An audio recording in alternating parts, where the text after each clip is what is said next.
5 minutes pour respirer. 5 minutes pour s'aérer. 5 minutes contre la pression qui monte.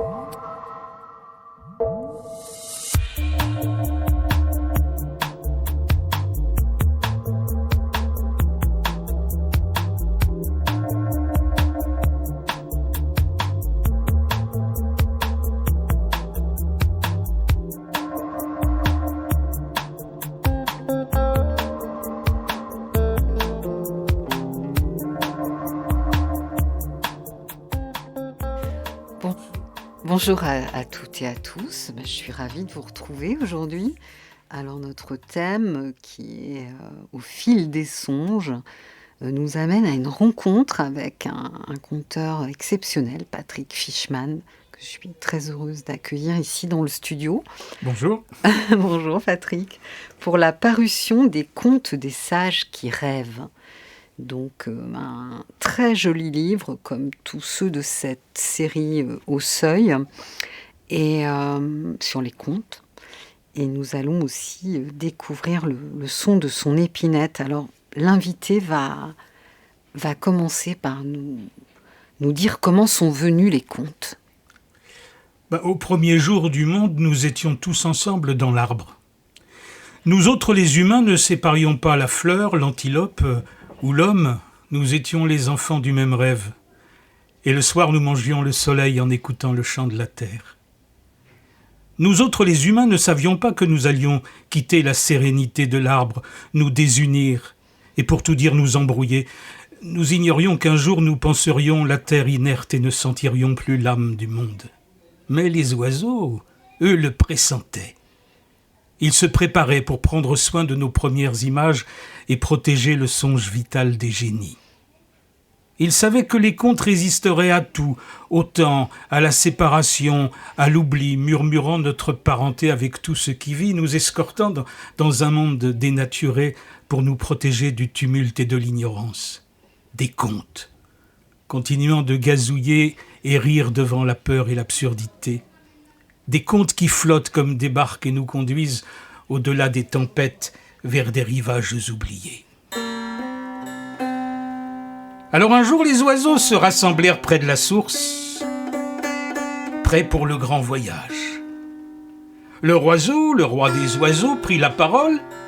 « Voyez cet arbre florissant, toutes ces grappes de contes, que chacun en prenne un dans son bec et s'envole vers le vaste monde. »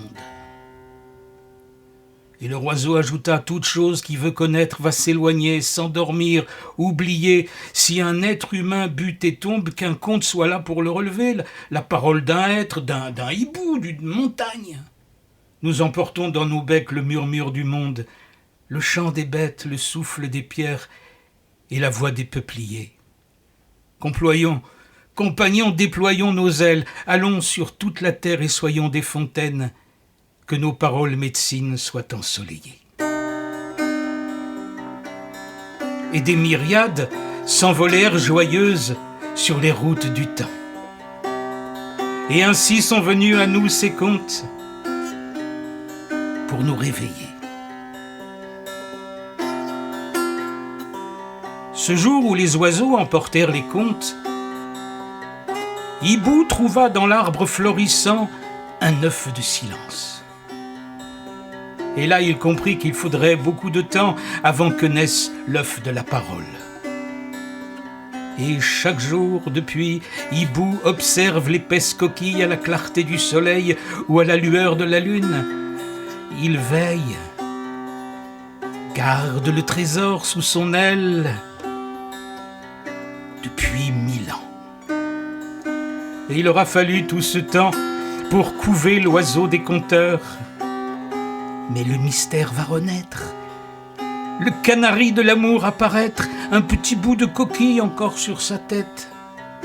Il tournera cette fois son bec, et la langue des oiseaux, il la tournera avant de l'offrir au monde.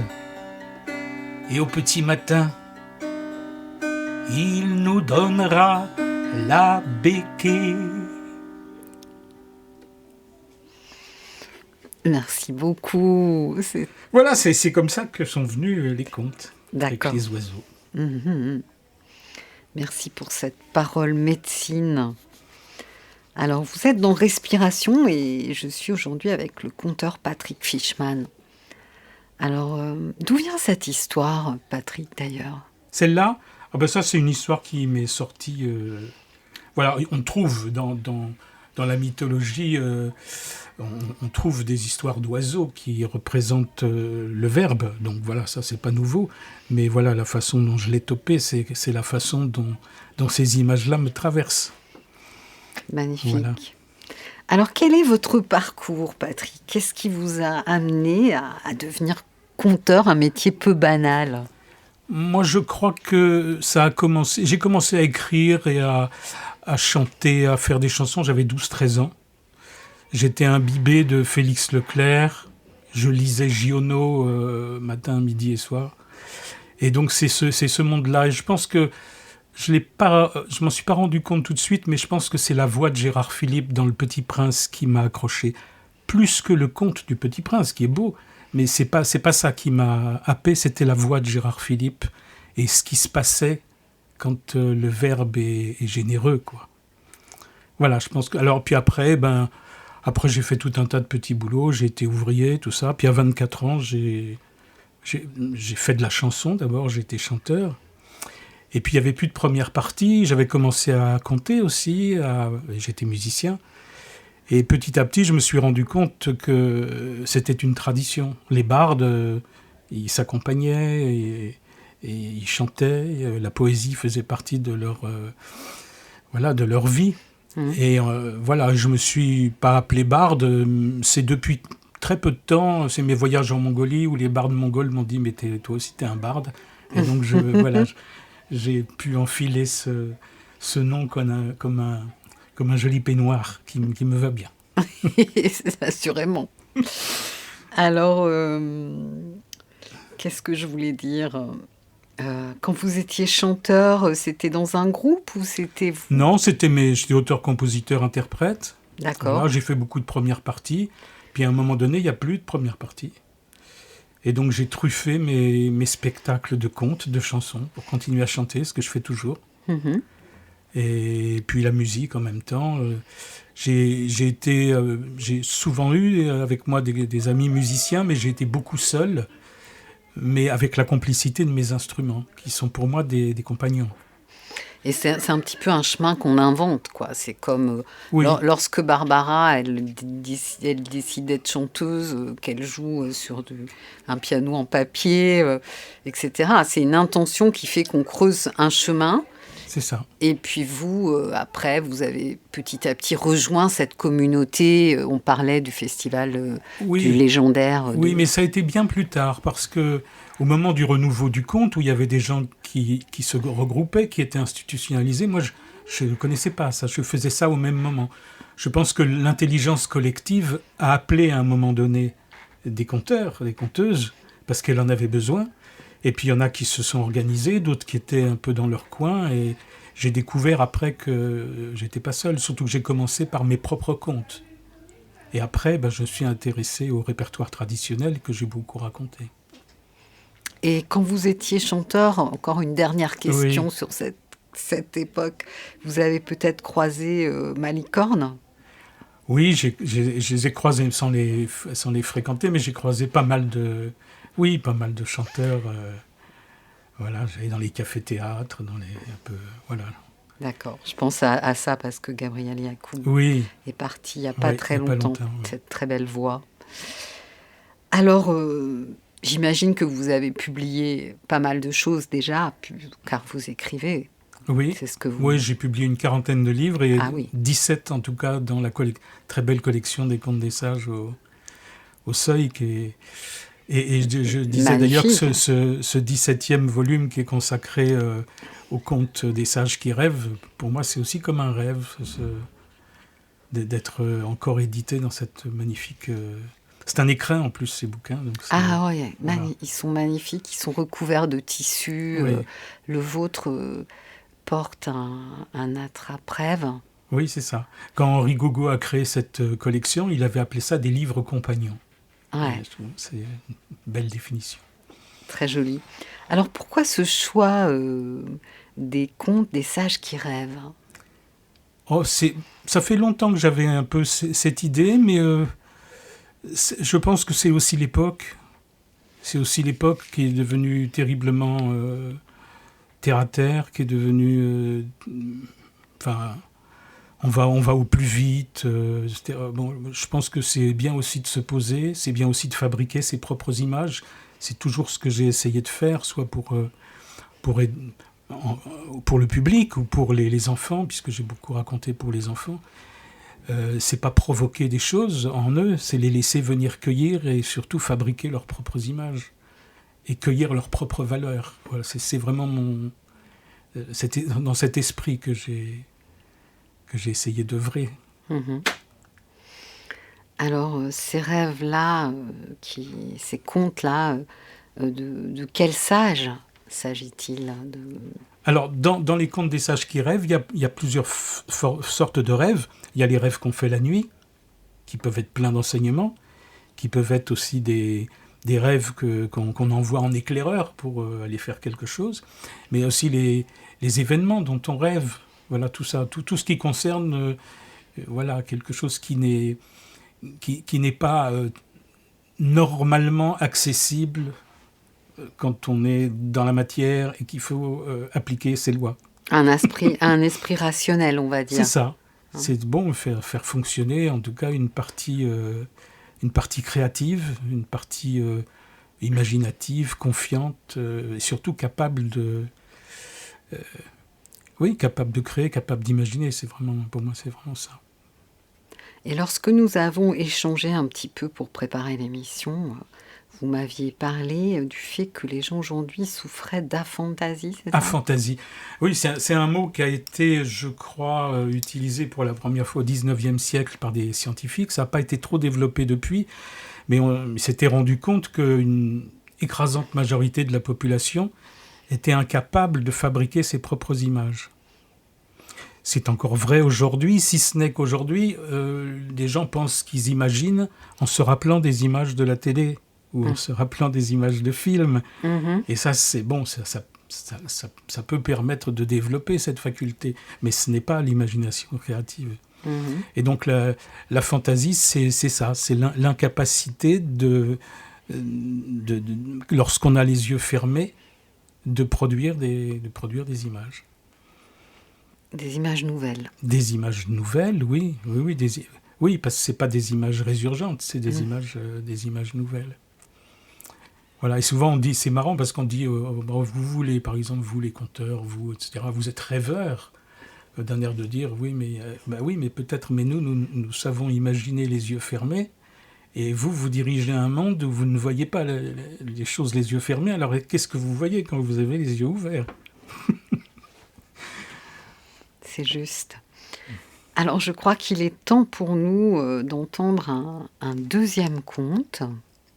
Oui. Et c'est, il me semble, comment Sonjo devient Oshidori. Oui, c'est ça. Hein? D'accord. Un conte japonais. Très bien. Oshidori vivait dans une cabane de roseaux au bord de la rivière. Et avant de porter ce nom, il avait été Sonjo, le chasseur. Mais un rêve avait changé sa vie. Cela s'était passé dans la province d'Oshu quelques années plus tôt. Un jour qu'il était allé sans son faucon et qu'il revenait bredouille chez lui dans la tristesse du crépuscule, il aperçut un couple d'Oshidori, ces canards sauvages qui vont souvent par deux et symbolisent les amoureux inséparables. Peut-être parce que la brume du soir le rendait confus, que la fatigue, la faim et l'amertume lui serraient le cœur, il dédaigna la sagesse qui voulait qu'on ne tuât jamais les oiseaux mandarins. Les deux canards glissaient dans la paix du soir, et ce seul spectacle aurait pu l'apaiser, mais comme un automate, il avait tendu son arc et visé. La flèche d'un léger sifflement traversa le mâle qui s'effondra dans l'eau. La femelle apeurée battit des ailes avant de disparaître dans un bouquet de mamoko, ces grands roseaux dont on fait des paniers. Et Sonjo rentra chez lui pour cuire l'oiseau à son souper, et la nuit même il fit un rêve insolite. une jeune femme s'était glissée dans sa chambre et un frôlement soyeux. Elle s'était assise près de lui sur son lit. Et dans son sommeil, il sentait son parfum de fleurs aux notes de thé vert et il entendait ses pleurs. Et sa plainte était si déchirante que le chasseur en ressentait la brûlure. Le contraste entre sa beauté et sa peine immense le plongeait dans une angoisse inconnue. Et il frissonna quand elle s'adressa à lui. « Pour quelle raison as-tu tué mon compagnon ? C'était un être délicat, il ne t'avait rien fait. Nous avions le ciel pour manteau, nous nous aimions dans les Mamoko. Ta flèche a touché 2 cœurs, je n'y survivrai pas. Alors demain va à la rivière. Là où tu nous as tous les 2 condamnés, tu réaliseras le sens de mes paroles. » Elle resta encore un long moment à le regarder dormir, puis son image se dissipa. Elle sortit de la chambre du rêve. Et Sonjo s'éveilla, assailli par les évocations de la nuit. Il les rassembla et frémit en se rappelant la détresse de la femme oiseau, ses longs sanglots. Il s'habilla à la hâte, s'enfuit vers la rivière sans savoir s'il était emmené par le repentir ou conduit par le pressentiment. Et elle l'attendait, à l'endroit même où la flèche avait foudroyé son compagnon. Elle s'approcha sans crainte de la rive, et Sonjo distingua le murmure de sa voix dans les herbes, puis d'un coup elle fit seppuku, à la façon d'un samouraï, sans le quitter des yeux, le sabre de son bec planté dans son flanc. Il la regarda mourir et demeura longtemps à genoux, les yeux baignés de larmes, et quand il se releva, Sonjo, le chasseur, avait vécu. Il se rasa le crâne et se fit moine, prit le nom de l'oiseau d'amour Oshidori, puis demeura dans un bouquet de Mamoko, auprès de son rêve et de sa rive. Vous écoutez Aligre FM 93.1.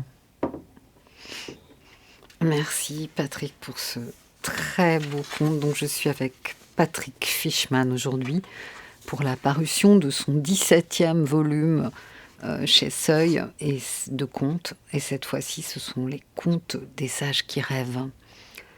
Alors, je pense qu'il serait intéressant à ce stade de raconter un petit peu, vous nous l'avez déjà raconté au début, mais en s'appuyant un peu plus sur l'histoire dans le monde entier, puisqu'on retrouve des mêmes trames dans toutes les cultures. Alors, qu'est-ce que c'est comment on collecte ces contes, d'où viennent-ils ? Les contes viennent un peu partout. Moi, j'ai beaucoup voyagé. J'ai été cueillir des contes en Mongolie, j'ai été chez les Touaregs, j'étais chez les Indiens Kogi. Enfin, je me suis pas mal baladé pour aller m'infuser dans des cultures qui m'attiraient. Et puis lorsque je n'ai pas été dans certains endroits, je me suis baigné dans des livres, dans des traductions, dans toutes ces cultures, pour pouvoir créer mes propres versions. Voilà. En fait, je dis créer mes propres versions, mais c'est pas comme ça que ça se passe. C'est-à-dire que c'est le conte qui visite un conteur ou une conteuse. Et puis comme une rivière va prendre du fer, tous les éléments, les sédiments, il va aller chercher les qualités à l'intérieur des conteurs et il vient au monde. Mais nous sommes surtout des canaux, des passeurs. Ouais. Voilà, c'est un peu comme ça. Donc l'origine, il y a toujours eu, depuis les traditions assez immémoriales, il y a toujours eu un espace avec des gens qui racontaient, avec des conteurs. Et c'était d'ailleurs pour un public qui était depuis les bébés jusqu'aux anciens. Il n'y avait pas de livre pour enfants il n'y avait pas de public ciblé. Et c'était la possibilité que ce qu'on ne voyait pas et ce qui était merveilleux mais qu'on ne voit pas, l'invisible puisse être accessible. Le mystère. Le mystère. Et ce mystère était accessible à travers des gens qui étaient littéralement en transe. Et cette transe permettait non seulement de laisser le conte les traverser, Mais ça permettait aussi de toucher les gens qui étaient là et de ce dont ils avaient besoin. Moi, ça m'arrive assez souvent au spectacle, tout d'un coup, il y a quelque chose dans l'histoire qui est nouveau, qui me vient et qui est juste. Et je me dis toujours qu'il y a peut-être quelqu'un qui a besoin dans la salle de ça. Mais un conteur n'est pas quelqu'un qui va balancer des images aux gens. C'est un arbre. Et c'est aux gens de venir cueillir les fruits. Et ça, c'est la tradition. Alors aujourd'hui, il y a des voies plus théâtrales dans le conte, il y a des chemins. Moi, c'est plutôt cette école-là, cette école ancienne, mais qui peut avoir aussi une certaine modernité, parce qu'elle est toujours obligée de se renouveler. Mais celle d'être passeur, et que cette nourriture, la nourriture du verbe, puisse toucher les gens, mais ils ne sont pas là comme à consommer devant un poste de télé. Ils ont du boulot, ils doivent fabriquer leurs propres images. Et puis si quelque chose est émouvant, on ne leur balance pas une émotion. On laisse les gens être émus là où ils ont besoin d'être émus. Donc il y a une, je dirais, une bienveillante neutralité. Et voilà, ça répond aussi à la question parce que je pense que ça, c'est quelque chose qui vient du fond des âges. C'est une tradition. C'est-à-dire que chaque personne qui écoute est non seulement en contact avec des choses comme quand on dit l'essentiel est invisible pour les yeux, voilà, il y a des choses qui ne se... Mais en même temps dans un état de réceptivité qui est hors du temps, qui est dans l'instant. Ouais. Et ça, c'est une chose dont les gens ont toujours eu besoin, et encore plus aujourd'hui. Ouais, ça fait du bien à l'âme. Moi qui suis dans la pièce avec vous, quand vous contez, j'éprouve des émotions. Parce que vous me regardez, il y a un vrai partage, il y a quelque chose qui se passe. Je trouve ça très joli quand vous dites je vais cueillir des contes. Oui. C'est très très beau comme image. Moi, quand on me demande qu'est-ce que vous faites, quand je voyageais beaucoup et qu'on me disait qu'est-ce que vous faites, je disais je suis un berger, je vais chercher des histoires comme on va chercher des bêtes quoi, dans les alpages. Ouais. Et puis je les réunis. Alors, on peut dire que ça parle aussi à l'inconscient, les contes, et c'est en ce sens qu'ils sont réparateurs. Bien sûr, ils parlent. C'est-à-dire, non seulement ils parlent à l'inconscient, mais ils ne font pas de distinction entre l'inconscient et le conscient. C'est-à-dire que c'est une proposition pour que la magie du verbe puisse opérer dans les différentes dimensions de l'être, pas spécialement à un endroit ou à un autre. Sinon, il y aurait une intention. Moi, la seule intention que je trouve qui est bonne de garder, c'est de se dire, pourvu que ce que les gens entendent les mette en contact avec leurs propres valeurs. Mais toute autre intention, même très positive, même si on veut que les gens aient de la compassion, etc., c'est quand même, ça peut être de la manipulation. Or, moi, je fais suffisamment confiance aux contes et à leurs images pour aller là où les gens ont besoin, au meilleur d'eux-mêmes. Oui, puis ce dont vous parlez quand vous vous laissez traverser, c'est la présence. C'est ce qu'on appelle la présence. Il faut être vide à un moment donné pour pouvoir interpréter quelque chose. Ce n'est pas par l'intention, je vais jouer ça, non. Je dois connaître mon texte et après me laisser traverser. Voilà. L'autre jour, quelqu'un me disait, oui, vous avez raison, il faut tuer l'ego. Moi, je ne pas du tout. Moi, je l'assois avec les gens. Il s'assoit dans le public et puis il écoute. Et puis, c'est bien si l'ego s'émerveille un peu. C'est bien, vous êtes gentil. Vous ne voulez pas faire de mal même à l'ego. Non. Alors justement, comment ça se passe dans les fêtes mettons, vous allez rencontrer les sages Kogi. Comment les histoires, comment ça s'est passé pour qu'on vous transmette des histoires ? D'abord, que ce soit avec eux ou avec d'autres peuples, j'ai assumé le fait de ne pas parler la langue. Ce qui fait que je suis très silencieux. Quand vous êtes silencieux, il y a toujours un grand-père ou une grand-mère qui va vous prendre la main, qui va vous emmener voir quelque chose que vous n'auriez pas vu. Et puis vous ne la ramenez pas. Et puis quand vous ne parlez pas la langue, il vous faut un ou deux traducteurs, et puis ça devient une bouillie au fond. Donc moi, c'est beaucoup du non-verbal. C'est comment les gens s'assoient, comment ils mangent, comment ils vivent, tout ça, je m'en imprègne. Et puis, on me demande ce que je fais là, donc je finis par expliquer. Et alors, on va me proposer des choses. Mais si j'avais été tout de suite en train de vouloir avoir du rendement, vous savez, c'est comme le roi qui voit un mendiant et que le mendiant est capable de sortir des trésors de son bol. Il ne comprend pas qu'il en sort. Ça déborde sans arrêt, il y en a toujours, il n'y a pas besoin d'accumuler. On sort quand il y a besoin. Et alors, c'était quand? Parce que les Kogis, c'est quand même des gens incroyables à rencontrer. Oui, j'avais eu l'occasion de rencontrer un ami qui était dans une association, qui a pu me faire aller là-bas. J'ai passé du temps. Mais j'étais beaucoup silencieux. Hein. Mais c'est le gros travail de collectage, c'est en Mongolie que je l'ai fait. Ouais, mais on va en reparler après. Ouais. Donc, je pense que ce qui est aussi assez mystérieux avec les Kogis, c'est cet enseignement dans le noir. Oui, et puis Enfin, moi, j'étais, même au point de vue musical, c'était assez extraordinaire. C'est les capacités imaginatives qu'ils ont. À un moment donné, j'étais avec un vieil homme, et puis j'avais une guimbarde. J'apporte toujours plein d'instruments de musique, et je lui joue de la guimbarde, et il me fait comprendre qu'il ne voit pas ce que ça veut dire. Il ne comprend pas. Bon. Alors, je referme les yeux, et là, je m'imagine le gros crapaud que j'ai vu le matin, voilà. Et je joue. Et il me sourit de toutes ses dents, il sait. C'est-à-dire qu'il faut que la musique sorte de la nature. C'est beau. Et j'ai fait des choses là-bas. Un matin, j'écoute un oiseau magnifique, je note vite la mélodie de l'oiseau. Et le soir, il y a une fête, c'était la mélodie de la flûte dont ils ont joué. C'est-à-dire que toute inspiration venait de la nature. Ouais. Et alors, ils riaient beaucoup parce que j'avais apporté une flûte d'ébène.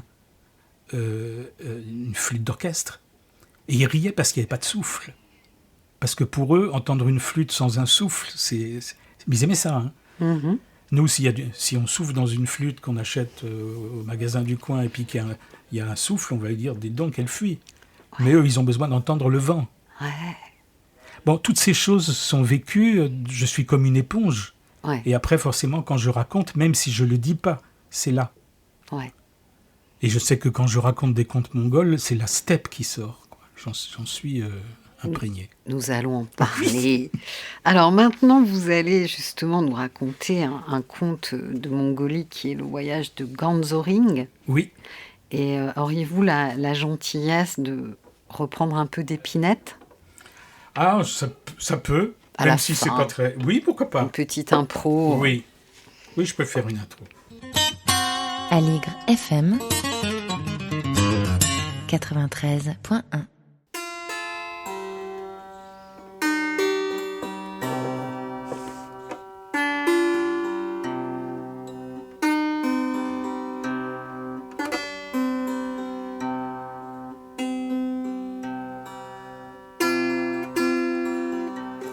Son père avait étendu sa peau de mouton.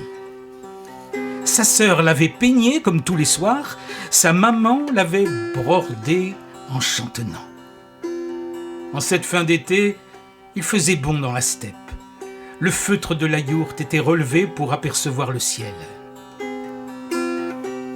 Ganzorig cligna des yeux et abandonna lentement ses paupières au grand manteau d'étoiles. Toute la famille dormait quand deux beaux visages se penchèrent sur lui.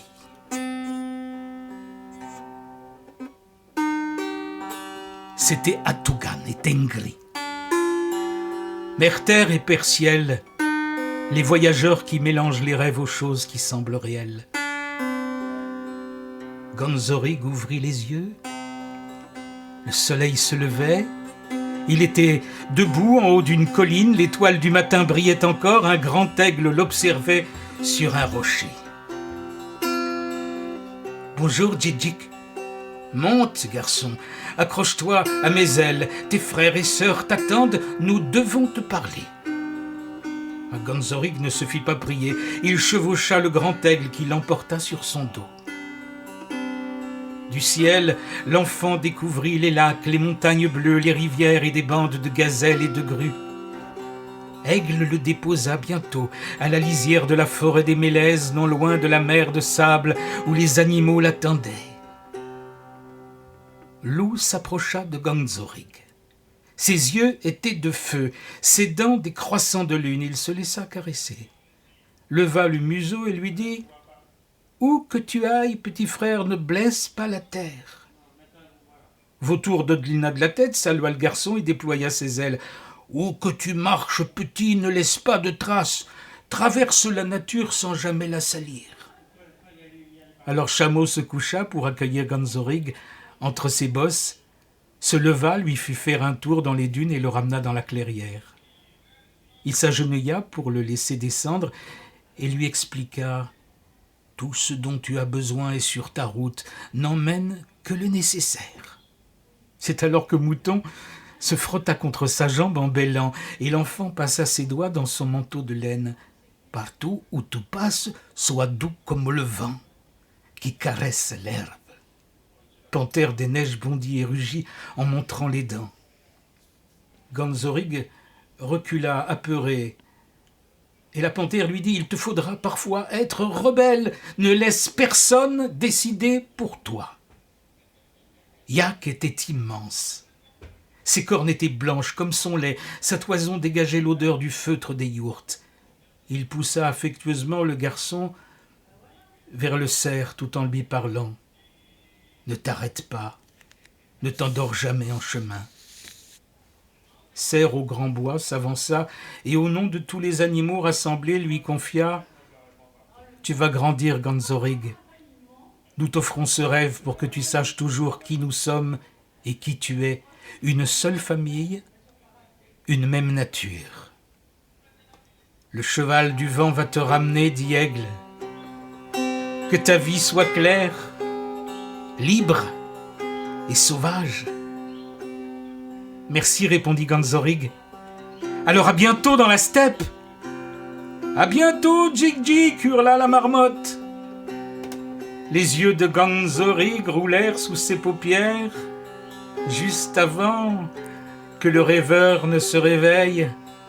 Atugan et Tengri, mer, terre et Perciel soufflèrent sur lui pour qu'il n'oublie rien et qu'il voyage toujours et encore en compagnie de son rêve.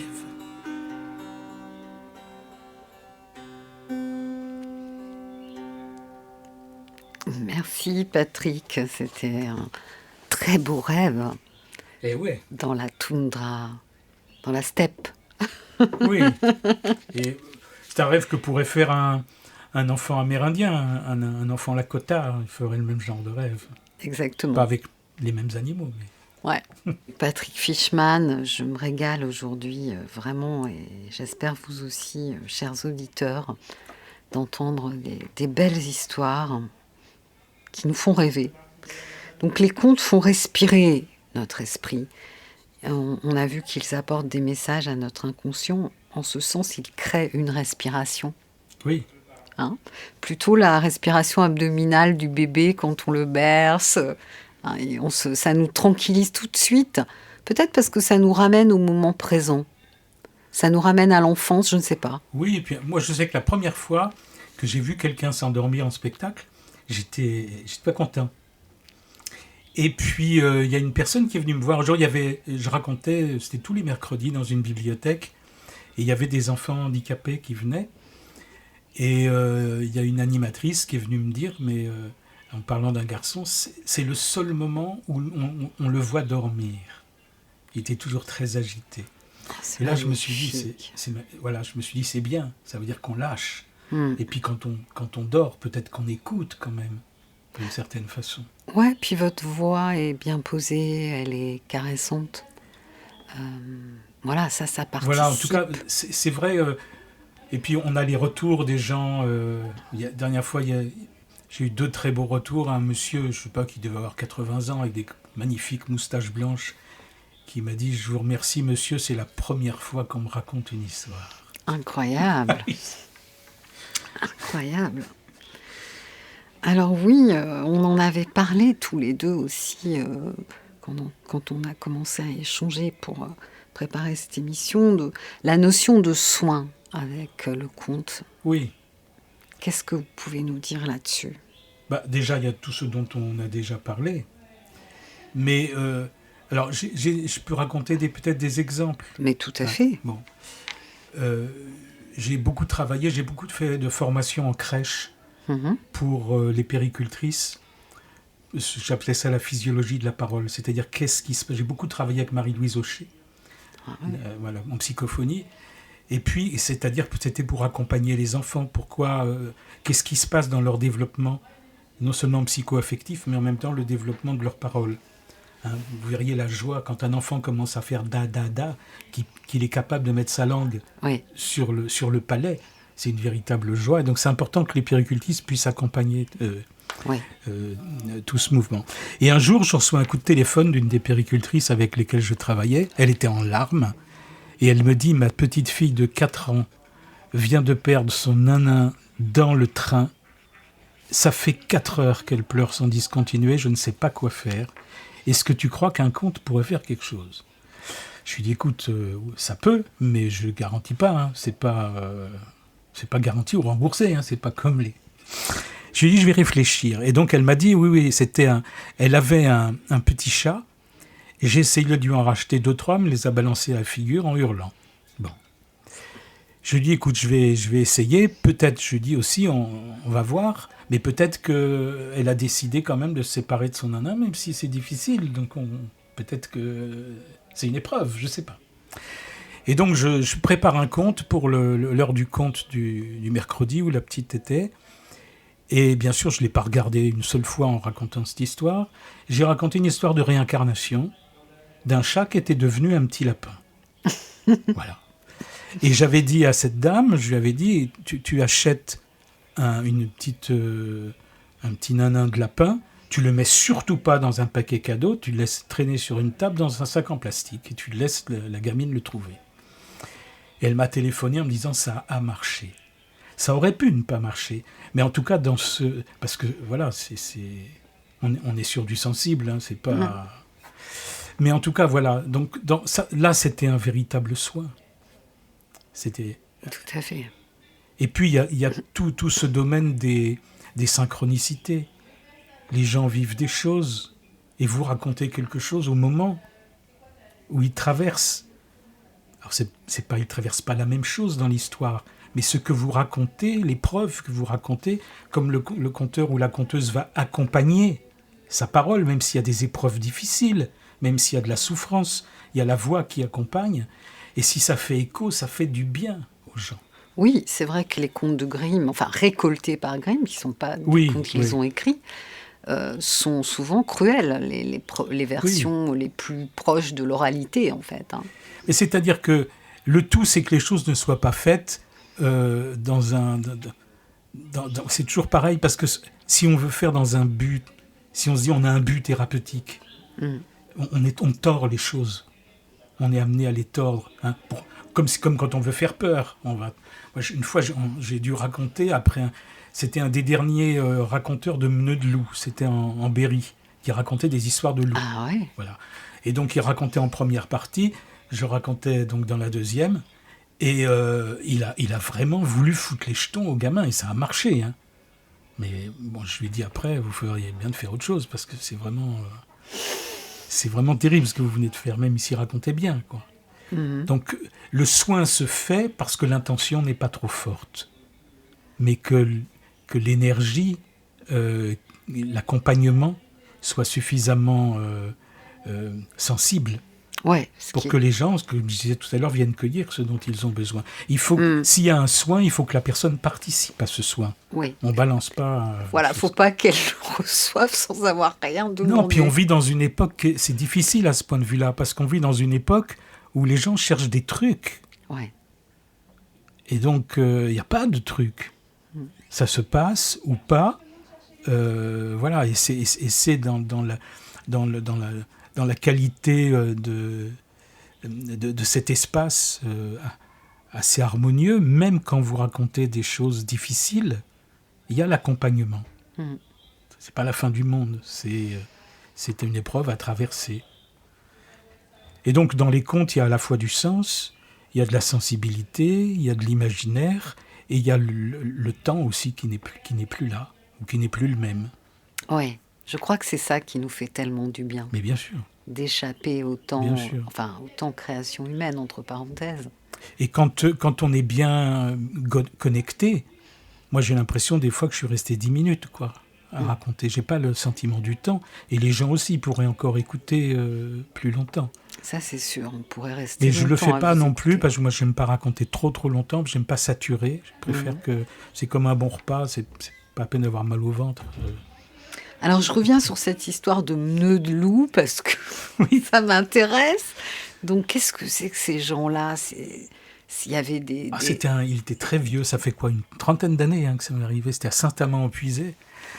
Et c'est étrange, parce qu'il racontait vraiment à moitié patois, à moitié français. En berrichon? Oui, à moitié, Ouais, comme font les berrichons. Quoi, ils savent d'accord. faire. Enfin, ils savaient faire, parce que ça s'est beaucoup perdu. Ouais. Et puis, il avait des effets de manche pour foutre la trouille, quoi. Mais qu'est-ce que c'est en fait? C'est qu'à une époque, il y avait des hommes qui étaient avec des loups dans le Berry? Oui, c'est ça. Oui, Réellement? c'est ça. Mais Incroyable. je pense qu'il y avait des conteurs de nœuds de loup qui n'étaient pas de sa trempe à lui, c'est-à-dire qui accompagnaient. Moi, j'ai vu des Bretons faire des choses extraordinaires. Voilà, avec un folklore qui est un peu similaire. Mhm. Mais avec une distance quand même et avec un respect. Mhm. Là, c'était vraiment cash. Mhm. Ça m'a montré ce qu'il fallait pas faire. D'accord. Bah, c'est vrai qu'il y a aussi une tradition de sorcellerie dans le Berry, hein. Oui, mais Donc, même. des côtés, des énergies un peu plus sombres. Oui, tout à fait. Alors, écoutez, vous allez encore nous raconter une histoire, hein? Une histoire africaine. Ah oui! Je vais reprendre un peu d'épinette quand même. Voilà, l'histoire de Diallo.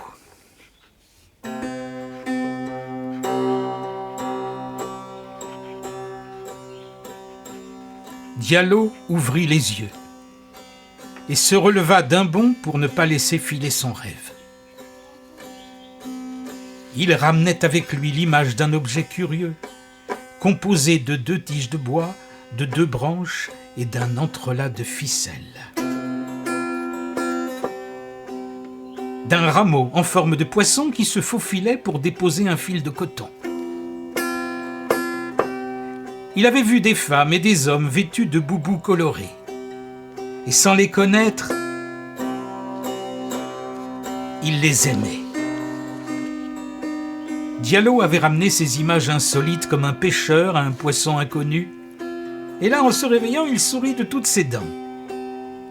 Le sage du village lui avait confié qu'un jour, il saurait quel métier il choisirait. Vous écoutez Aligre FM 93.1. Ce jour était venu. Alors il sortit au soleil pour construire l'objet de ses songes. Il tailla 2 branches de bois rouge, 2 tiges, fit un cadre, fixa des langues de cuir en haut et en bas, accrocha des ficelles.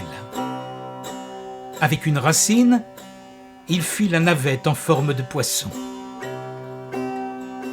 C'était prêt. Il n'avait plus qu'à essayer. Et les jours suivants, il passa par l'excitation et l'accablement. Faire un fil de coton n'était pas aisé. Pour trouver les mouvements, pour passer la navette, faire les nœuds non plus, puis il sourit. Après tout, il apprenait son métier. Alors il éprouva, défit tout, recommença jusqu'à ce qu'il tienne enfin dans ses mains une étoffe dont il puisse être fier. Il dessina sur le sol un gabarit, coupa des bouts de tissu, les plaça dessus, les assembla et s'en revêtit. Il avait fière allure. Enfin réjoui et devenu adroit, il quitta sa cahute et commença un très long voyage.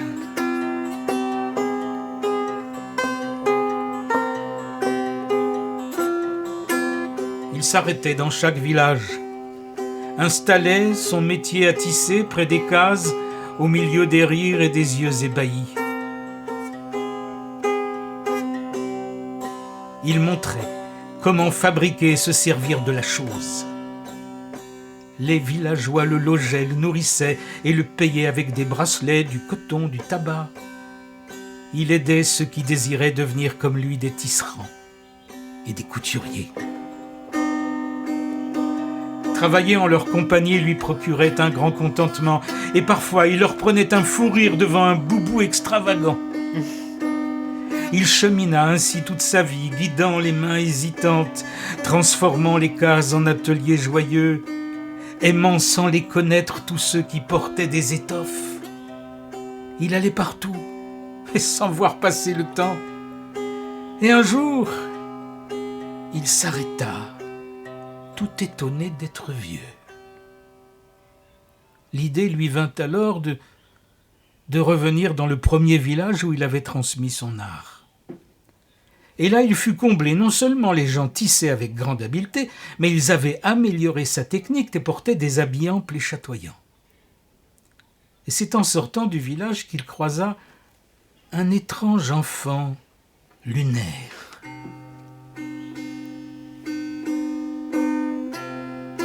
Il était assis à côté d'une grosse calebasse, tenant entre ses mains l'objet rudimentaire qu'il avait construit jadis. Appliqué, il caressait en silence les fils du premier métier à tisser. « Mais que fais-tu là » dit le vieil homme.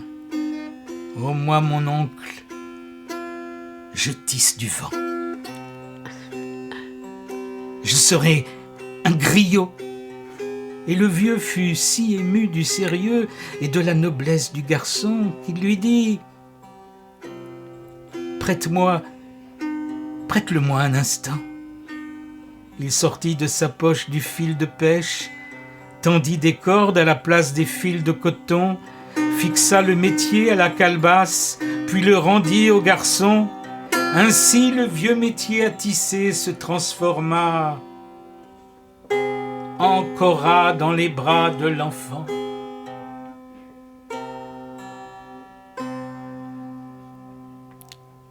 Merci. Alors, je suis aujourd'hui avec Patrick Fischmann, le conteur Patrick Fischmann, pour la parution des Contes des Sages qui rêvent au Seuil. Alors, comment avez-vous choisi, en fait, les différents pays, les différents continents J'ai d'abord ramassé tout ce qui me plaisait.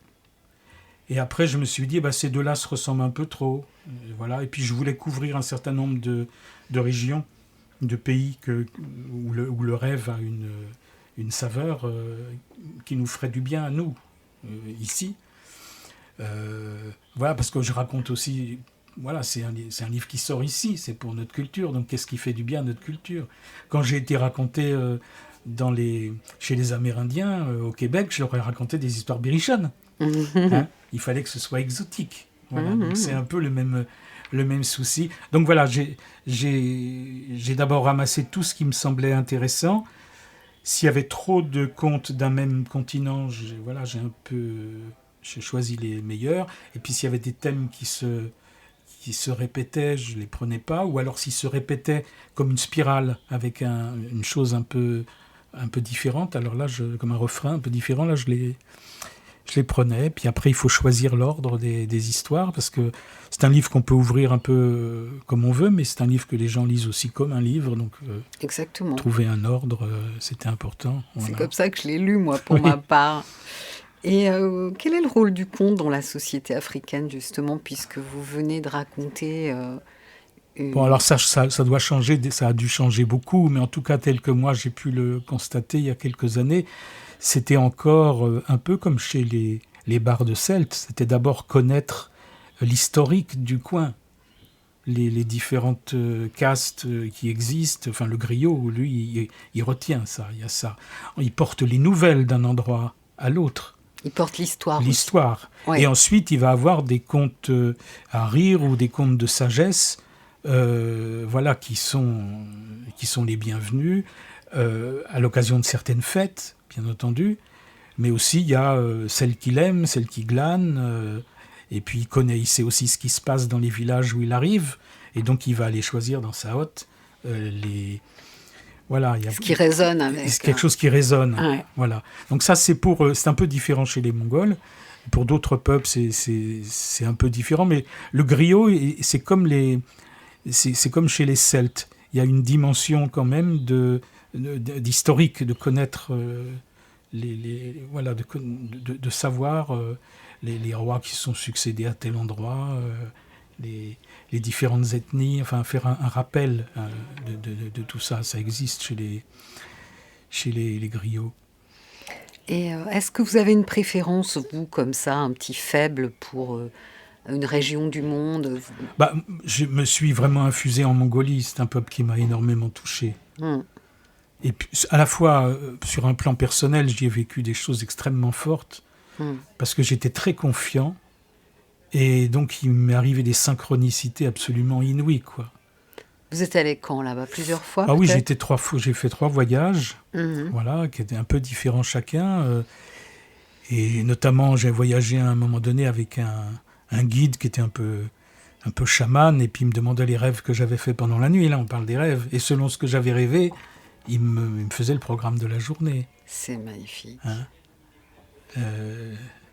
Et donc, ce qui était formidable aussi en Mongolie, c'est que je leur demande, je dis voilà, par exemple, je sais qu'il y a une histoire qui est dans votre région avec une source qui guérit, et je sais qu'il y a une histoire de cerf en même temps, et le gars, il vous prend par l'épaule et il vous emmène, ou en 4x4, ou à cheval, ou à pied, si c'est pas trop loin, et il vous montre l'endroit, et il vous raconte l'histoire. Voilà, et donc ça, c'est extrêmement précieux, quoi, voilà. Mais j'ai eu énormément de chance en Mongolie, c'est-à-dire que je faisais tellement confiance à la nature que c'était comme si la nature me proposait un programme, quoi. Y compris dans les épreuves que j'ai pu y vivre. C'était très étrange. Et vous allez y retourner? J'espère, oui. Je devais y retourner juste au 2e confinement, et finalement j'ai pas été. Je devais aller faire un travail à l'université d'Oulan-Bator sur parler de la poésie mongole. Et je travaille avec en même temps j'ai fait un livre avec un barde mongol, un poète qui est un homme assez extraordinaire, Jemen Doyo, et qui est un homme qui a appris à écrire sur la neige. Ça vous donne le ton, quoi. Et par exemple, il m'a demandé de faire des traductions de ses poèmes. Moi, je ne parle pas mongol. Donc, des universitaires m'ont envoyé une traduction que j'ai reprise avec ma propre poésie de ce que je connais de la culture mongole. C'était un travail très chouette à faire, très, très intéressant. Ouais, ça fait sens. Mais ce qui m'a le plus touché en Mongolie, c'est vraiment que la musique, le conte, le chant et le silence sont une seule et même... c'est en même temps. C'est une tresse. C'est pas fromage ou dessert, c'est fromage et dessert. Super, vous nous faites rêver. Alors, quelle est votre actualité? Avez-vous des choses à annoncer, Patrick? J'ai des choses à annoncer. J'ai un album, un livre-disque qui va sortir le mois prochain. D'accord. Qui s'appelle comment? Ça s'appelle La femme cygne. Voilà. Et c'est avec une petite maison d'édition qui s'appelle Le Jardin des mots. Donc j'ai enregistré en studio cette très belle histoire. Et puis il y a un livre qui est illustré en même temps, donc qui va sortir bientôt. J'ai un roman sur comment faire avec l'intelligence artificielle, qui s'appelle Les larmes du robot. Voilà, que je viens de terminer. Et puis j'ai travaillé aussi sur des nouvelles liées à ce qui s'appelle l'évangile de l'instant. Ce sont des nouvelles qui traitent de comment est-ce que les choses sont vécues quand elles sont vécues à l'instant même, qu'on n'est pas en train de gamberger sur le passé, le futur. Donc il y a des histoires, même des histoires assez cocasses, très imaginatives. Là encore une histoire de présence. Oui, de présence et d'opportunité, de savoir que les choses, si elles se traitent au moment où elles arrivent, on les attrape à ce moment-là. Il faut les voir aussi. Magnifique. Un grand merci pour votre venue. Vraiment, c'était un délicieux moment que vous nous avez offert. Merci, moi aussi. Offert là.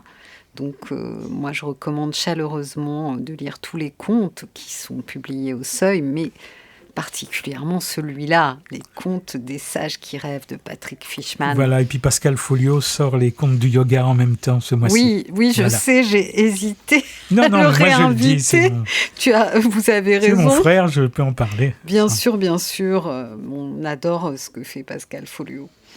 Alors, nous, on se retrouve, chers auditeurs, chères auditrices, mardi 22 avril à 17h pour un thème qui est Mudra et souffle. C'est une rencontre avec Marie-Dominique Bleuler et Bruno Houdaillé pour la parution de l'art du souffle et des mudras, publié au Courrier du Livre. Un grand merci à Armand Gury à la technique aujourd'hui. Et je vous souhaite un très très beau mois d'avril. À bientôt. 5 minutes pour respirer. 5 minutes pour s'aérer. 5 minutes contre la pression qui monte.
Vous écoutez Aligre FM 93.1.